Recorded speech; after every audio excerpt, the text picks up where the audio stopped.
Hi everyone, it's Wednesday. It's time for News 2 Gives Back, and I'm News 2 meteorologist Marcus Bagwell. News 2 Gives Back is brought to you by Nashville Subaru in partnership with Goldstone Financial Group. And we are up in Montgomery County in Clarksville today, and we're wanting to recognize the Clarksville Fire and Rescue Department. They have been growing. Of course, Clarksville has been growing too, and they have some exciting things that they want to share with you. So I have Fire Chief Freddie Montgomery here, and also have Special Operations Chief Brandon McCurdy. We're going to start with Chief Montgomery first. Chief, thank you so much for your time.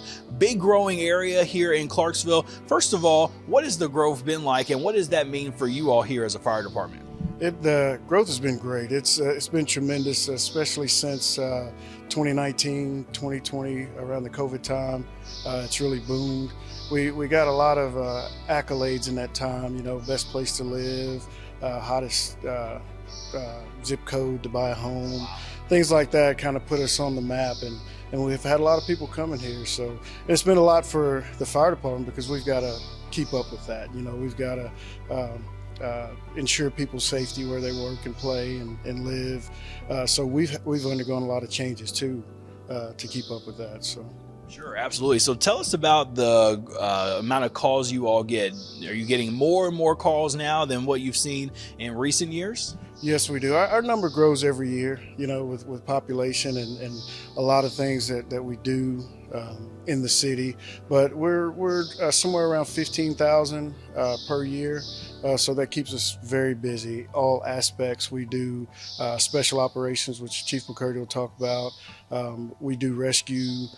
We pretty much do everything. We've got 5 miles of water that we cover. We have swift water response, hazmat response. So we're pretty busy. Sure, absolutely. And recently, y'all just opened up your new administration building here. It's also fire training location too. Tell us about the new building that's here in downtown Clarksville. Yes, we did. Our new headquarters facility, 20,000 square feet, 2 stories. The bottom floor of that is to accommodate our training. It's a part of that growth thing. We in the past, we had one room serving 12 stations and 230 people. Now we're up to 280. And we needed that space. We could only do one thing at a time. So now we have 5 classrooms there. We have an auditorium that seats 130. So we have the capability to train not only in that facility, each of those classrooms we can broadcast out. So we've got a lot of technology that went into that building.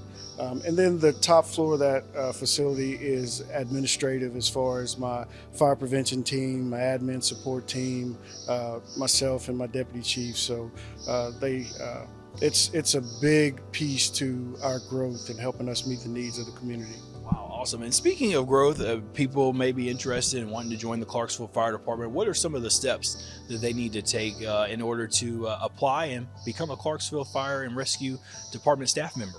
Sure. You know, we're in the middle of that right now. We're doing our testing process, but we usually advertise on our social medias and our websites for a month or two to give people time to kind of get ready for that. And then we also host a couple of practice tests for our physical agility test, because it's kind of a new process, and it's something you only do if you're applying for a fire department. So we don't like them to come in blind, so we give them an opportunity, a couple weekends to run through that test.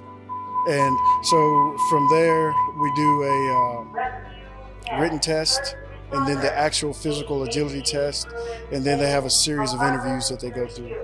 All right, sounds good. Hang tight just for a second. I'm going to come back to you in just for a moment. Let me bring in Chief Brandon McCurdy here. He's Special Operations, and we are standing behind an airboat. This thing is incredible. Chief, tell us a little bit more about this airboat and what you all do with Special Operations. Yeah, absolutely. This is our 2021 Diamondback airboat. It has a 525 horsepower Chevrolet motor. So what this does, it gives us the ability to respond to calls that were taking a couple hours down to 20-25 minutes.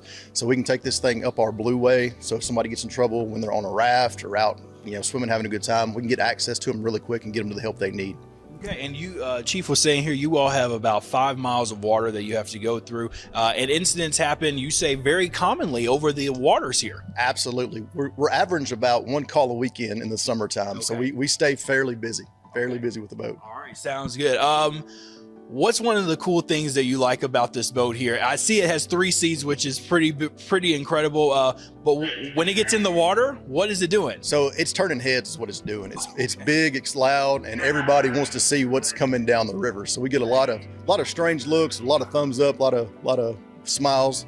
But the best part is it gives us the opportunity to get to the citizens in need faster. So that's the best part about the boat. Right, absolutely. And that's really important. They're here for you anytime. Let me bring Chief back in one more time. Chief Montgomery, we had the tornado, of course, back in December. So there's a lot of still recovery efforts from that. How is all that going here? And then the tie-in at the end, what are some great events that are happening here in Clarksville in the next few weeks? Okay, so as far as the tornado recovery, I think it's going well, as to be expected. The city really picked up on their communication on getting out to the citizens. Our neighborhoods and community services, they were instrumental in bringing a lot of different resources together in the city and outside the city. So we're still having meetings on that and talking about contacting people and getting them what they need. So we're still doing those efforts there. So it's coming together pretty good. Everybody's communicating well and reaching out to the people that need help. So, and as far as events coming up, summer's a pretty busy time for us at calls and events. One of the cool things that we do here in the city, the mayor does a mayor's summer night lights in different communities. Every Tuesday that they do that, and it's for the kids in those communities. We go out, different departments go out. We'll host a night and cook for the kids, bring trucks out, games, and we do that in the evenings for them. We also have a back to school bash that's coming up this weekend, and it's a big community effort with one of the local churches and different departments in the city. So we have a few things like that coming up. We like to stay connected with the city. We don't just want to see them in cases of emergency. So we try to be out and about. Our community calendar stays pretty full. So we are a pretty busy department. All right, sounds good. Chief Montgomery, thank you so much. Chief McCurdy, thank you both for your time. Really excited to recognize them, and we have brought lunch for a lot of their first responders today. Great to give back to them, and Clarksville is booming. It's a great spot to come visit and play. Be sure to check out the Clarksville social media pages and the City of Clarksville's website for all of these upcoming events, nights with the mayor, but also the Back to School Bash. Yes, that means school is starting very soon. All of this is provided to them by Nashville Subaru in partnership with the Goldstone Financial Group, and I'm News 2 meteorologist Marcus Bagwell. Have a great day.